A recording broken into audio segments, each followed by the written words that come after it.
Reporters Without Borders claim that it has recorded a growing number of abuses by the PYD against reporters and journalists working in Rojava. They claim that the People Defense Units and the SAE security forces have been perpetrating abuses on a large scale. The freelance journalists Carlos Urutuza and David Meseguer, who have worked in Rojava, questioned the Reporters Without Borders report. The freelance journalist Carlos Urutuza, who traveled in 6 occasions to Rojava, said in his letter to the Reporters Without Borders, "I feel morally obliged to comment on such a distressing issue.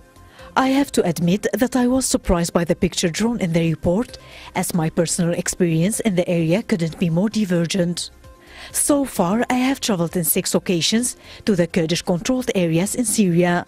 The first one before the war and the other 5 after July 2012. During all my time in Jizir region, I have never faced any hurdle whatsoever to meet all sorts of people or work freely around the area.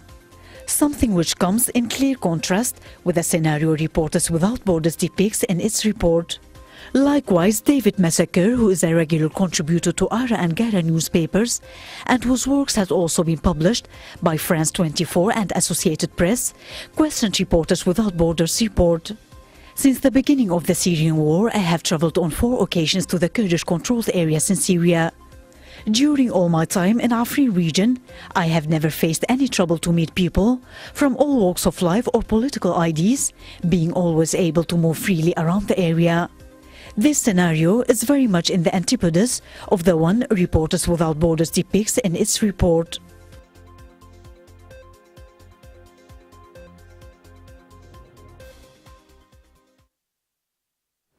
David Meseguer, the Catalan freelance journalist, will join us now live from Spain. Welcome to our show, Mr. Meseguer. So like Carlos Urutuzu, you questioned the report of Reporters Without Borders on press freedom in Rojava. Tell us more about your experience in Rojava. Hello, good morning. First of all, I hope that me and Carlos, we are not in position to tell if the statements are true or false, but we can talk about our own experience in the area. From my point of view, I have been 4 times in Rojava, working in Afrin area, also in Sheikh Massoud and Al-Ashrafiyya in Aleppo. And as I said in my letter to the Reporters Without Borders, I have never faced a problem about moving freely in the area. I have been able to talk with all of sources, all of political parties that I wanted to talk, so I have never faced any problem of movement. According to you, on what did the Reporters Without Borders base their report, Mr. Meseguer?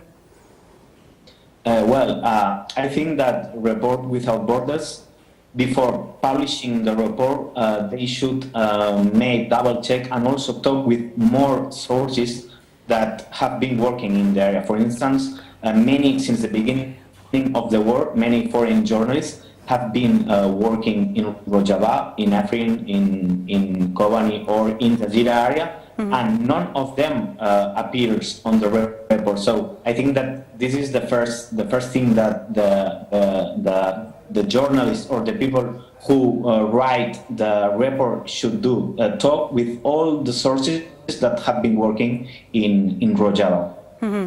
What could be done, Mr. Meseguer, in order for the organization to reconsider its report? What kind of role could journalists play here, journalists who are working inside Rojava and foreign journalists like you?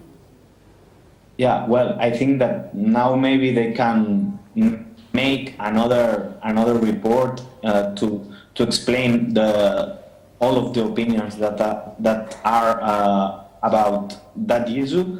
But as I told you, I think that with many foreign journalists that I have talked during these months that they have been working in Rojava, most of them, they never face a problem to move freely all around the area. So I think that such an international organization like Reporters Without Borders, as I said, it should be more professional and make double check, talk with all the sources, most of the journalists that we have been working in the area and make a complete report, not only to give a partial vision of the situation.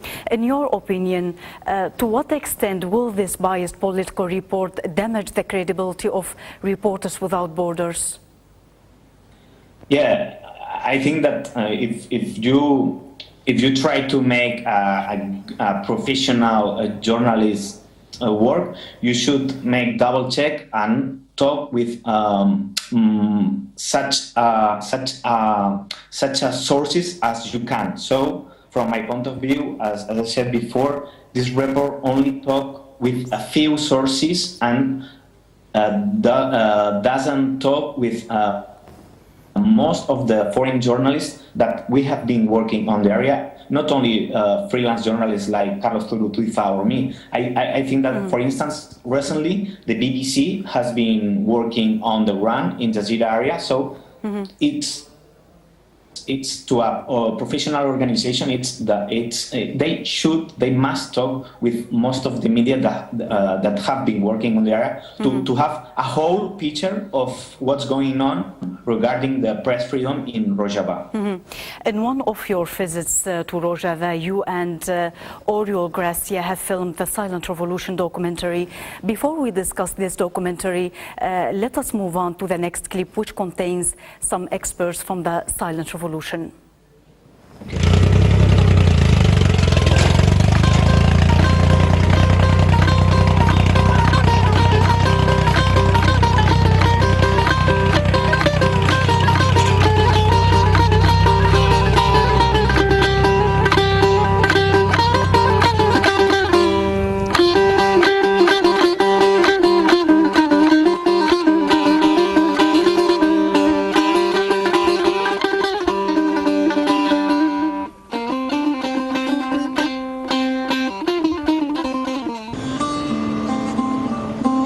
In 2011, as civil war broke out in Syria in the wake of the so-called Arab Spring, the Syrian Kurds launched an historic process of cultural and political recognition to finish nearly 50 years of government oppression. Afrin is a predominantly Kurdish region in northern Aleppo province, where 500,000 people live. Here, the silent revolution ازي خدمتي دي قليدو وقالوا فر مظلومة ونية فحتى قوات ما دهيا أمي تشيكا دا رويت المري دا بمرة جي بمرة فأم في زمانين أم ناخذ بمرة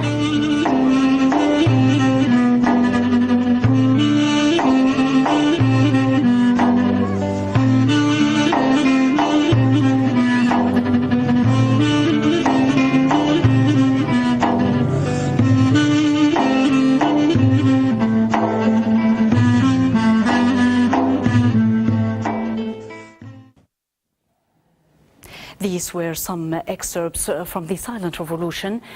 Going back now to one of the directors of the documentary, David Meseguer, who's joining us through Skype. Mr. Meseguer, how did you and Oriol Gracia get the idea to make this documentary, and why did you name it The Silent Revolution?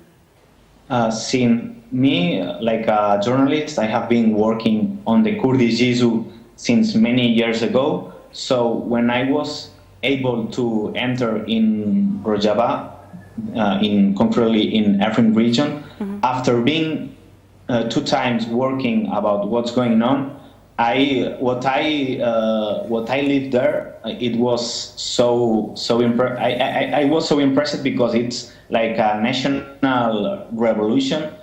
Me as a Catalan, we lived something similar when in the last years of Franco dictatorship. So when I realized what's going on, I decided to make this documentary. Not only focus on the war, I also want to show what's the revolution of the Kurdish people.